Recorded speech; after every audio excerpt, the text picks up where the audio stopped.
क्या हाल है आपके दोस्तों। मैं आज आपको बताऊंगा प्रीबायोटिक्स, प्रोबायोटिक्स और पोस्टबायोटिक्स में डिफरेंस। बहुत लोग कंफ्यूज हो जाते हैं, बोलते हैं प्रोबायोटिक्स ले रहे हैं क्योंकि हमारे डॉक्टर ने बोला है, क्योंकि हमारा गट ठीक नहीं है, हमारे पेट में लीकी गट है, कोई और प्रॉब्लम है, हमारे डॉक्टर ने प्रोबायोटिक्स प्रिस्क्राइब करे।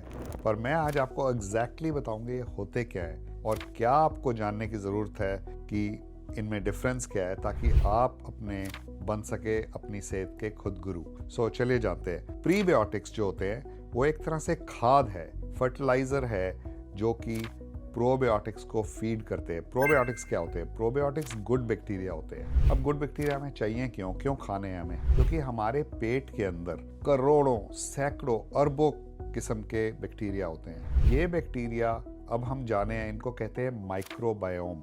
माइक्रोबायोम मीन्स छोटे छोटे बैक्टीरिया का पूरा जाल, जंजाल।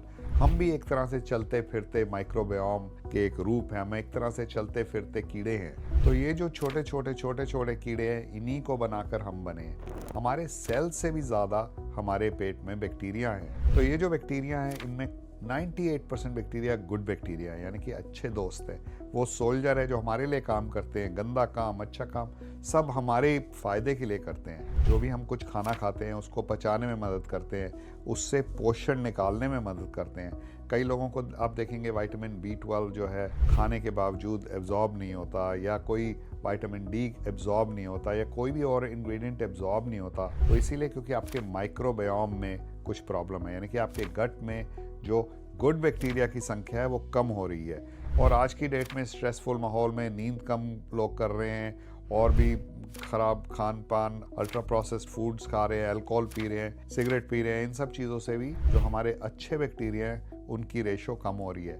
जो ख़राब बैक्टीरिया हैं वो फटाफट उस अच्छे बैक्टीरिया की जगह ले लेते हैं, और वो जब बढ़ जाते हैं तो उसको कहते हैं डिस्बियोसिस, यानी कि हमारे ख़राब सोल्जर बढ़ रहे हैं, यानी कि टेररिस्ट बढ़ रहे हैं, और जो अच्छे बैक्टीरिया हमारे गुड सोल्जर्स हैं वो कम हो रहे हैं। तो हमें क्या चाहिए? हम प्रोबायोटिक खाते हैं ताकि वो प्रोबायोटिक्स हमारे गुड सोल्जर्स की संख्या को बढ़ा दें, और जो भी जगह खाली है, बची हुई जो स्पेस है, उसको फिल करें अच्छे बैक्टीरिया से। अब प्रोबायोटिक्स जो हैं वो बड़े ही सेंसिटिव होते हैं। गुड बैक्टीरिया जो होते हैं हीट सेंसिटिव होते हैं, लाइट सेंसिटिव होते हैं, तो उनको बहुत ही ख्याल से बनाना पड़ता है। तो कुछ कंपनियों ने उनको फ्रीज ड्राई करके ऐसी टेक्नोलॉजी से बनाया है ताकि वो जिंदा रह सकें। मगर आप देखेंगे 50 बिलियन CFU, 100 बिलियन CFU, वो मैन्युफैक्चरिंग टाइम पे इतने बिलियन CFU होते हैं। आपके दवा के अंदर एक्चुअल में पेट में पहुंचने के बाद हो सकता है उसके 1/10 या 1/100 भी ना हो। तो ये जानना बड़ा ज़रूरी है। कई मैन्युफैक्चरर जब लिखते हैं कि मैन्युफैक्चर्ड टाइम 100 बिलियन CFU, कोई फ़ायदा नहीं है। आप ये देखेंगे आपके पेट में पहुंचने के बाद कितने CFU होंगे, क्योंकि तब उनको ओवरेज डालनी पड़ेगी। 200 या 300 बिलियन CFU डालने पड़ेंगे ताकि आपके पेट में 100 बिलियन CFU जा सके। बड़ा इंपॉर्टेंट पॉइंट है, ये आप समझने की कोशिश करें। नंबर 2, जो प्रीबायोटिक्स होते हैं वो उनका अपना ही बहुत ही फायदा है। प्रीबायोटिक्स होते हैं, जैसे अगर आप बाजार से ले तो ज़ाइलेटॉल एक प्रीबायोटिक है, इनुलिन एक प्रीबायोटिक है। बाकी आप फाइबर रिच जो फूड्स होते हैं उनमें भी प्रीबायोटिक्स होते हैं, और ये प्रीबायोटिक्स हमारे जो गुड बैक्टीरिया हैं इनको फीड करते हैं। बैड बैक्टीरिया का भी बड़ा मन करता है उनको खाने का, मगर वो खाते हैं उनको तो बेचारे चले जाते हैं, जबकि गुड बैक्टीरिया उस पर थ्राइव करते हैं। जो प्रोबायोटिक्स होते हैं वो भी 2 किस्म के होते हैं। एक होते हैं स्पोर्स वाले प्रोबायोटिक, जो अपने आसपास एक शील्ड बना के रखते हैं। जो शील्ड वाले प्रोबायोटिक्स होते हैं वो बहुत ही मजबूत होते हैं, उनको हीट से, लाइट से इतना ज़्यादा फर्क नहीं पड़ता। इवन थोड़े बहुत एसिड को भी वो पूछते नहीं है। जबकि सेंसिटिव वाले, हीट सेंसिटिव वाले प्रोबायोटिक्स होते हैं, उनको आपको बहुत ही महीनता से ही उनका इस्तेमाल करना पड़ता है। अब चलिए, अगर जानते हैं आप टेबलेट में डाल रहे हैं या किसी गमी में डाल रहे हैं तो प्रोबायोटिक्स का कोई फ़ायदा नहीं है, क्योंकि जब आप टेबलेट को प्रेस करेंगे जो हीट है उससे वो मर जाएंगे। अगर वो स्पोर वाले प्रोबायोटिक्स हैं तो वो जिंदा रहेंगे। अगर आप सेम चीज़ उसकी जगह में क्या करें, लोगों को अगर खाने हैं, गमी खाने हैं या टैबलेट खानी है तो क्या करें? तो उसके अंदर पोस्टबायोटिक डाला जाता है। पोस्टबायोटिक क्या होता है वो भी मैं आपको 1 मिनट में बताता हूँ। पहले प्रोबायोटिक को खत्म कर लेते हैं। प्रोबायोटिक में अब आपने जान लिया, एक तो स्पोर्स वाले, एक बिना स्पोर्स वाले। सबसे जो पावरफुल होते हैं वो बिना स्पोर्स वाले होते हैं, उनका फायदा सबसे ज्यादा होता है, पर उनको बनाने की तकनीक सबसे मुश्किल होती है। स्पोर्स वालों का फायदा उससे थोड़ा कम होता है, उनको मगर हैंडल करना बहुत ज्यादा इजी होता है बिना स्पोर्स वालों के मुताबिक। और अब तीसरे किस्म के होते हैं पोस्ट बायोटिक। पोस्ट बायोटिक मतलब जो प्रोबायोटिक्स होते हैं उनको जब मार दिया जाता है हीट से,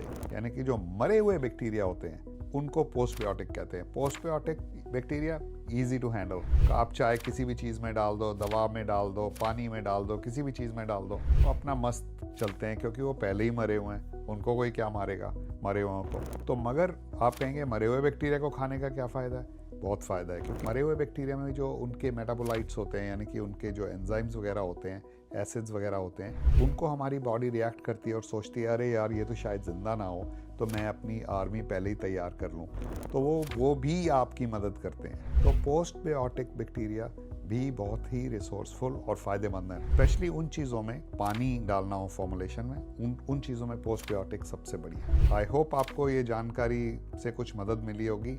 अगर आप एंटीबायोटिक्स खा रहे हैं तो भूले मत, एंटीबायोटिक्स के साथ प्रोबायोटिक्स का खाना बहुत ज़रूरी है, क्योंकि एंटीबायोटिक्स जब आप खाते हैं आपके पेट में, मुंह में सब गुड बैक्टीरिया मर जाते हैं। उस केस में आपको प्रोबायोटिक्स खाने से बहुत फ़ायदा होता है। सिमिलरली अगर आप अल्कोहल वाला माउथ वॉश यूज़ कर रहे हैं तो 99.9% बैक्टीरिया चले गए, तो क्या बचा? खराब बैक्टीरिया के आने का चांस। उसको दूर करने के लिए क्या करना है? आपने प्रोबायोटिक्स का इस्तेमाल करना है, ताकि आपके मुंह में अच्छे बैक्टीरिया रहें।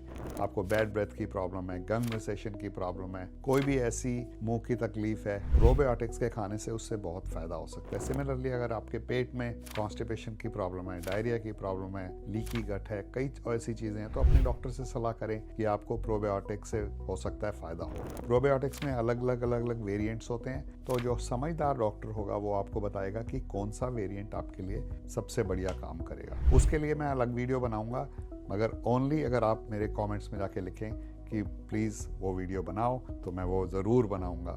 मेरे कमेंट्स में प्लीज़ बताइएगा अपनी ज़रूरत, और अगर आपको मेरी वीडियो अच्छी लगी हो तो प्लीज़ लाइक और शेयर कीजिएगा। Thank you so much. मैं मिलूंगा जल्द फिर कुछ और इन्फॉर्मेशन के साथ। सुबह शाम रोज अपना देसी नेचुरल गुरुनंदा ओरल केयर प्रोडक्ट्स इस्तेमाल करें।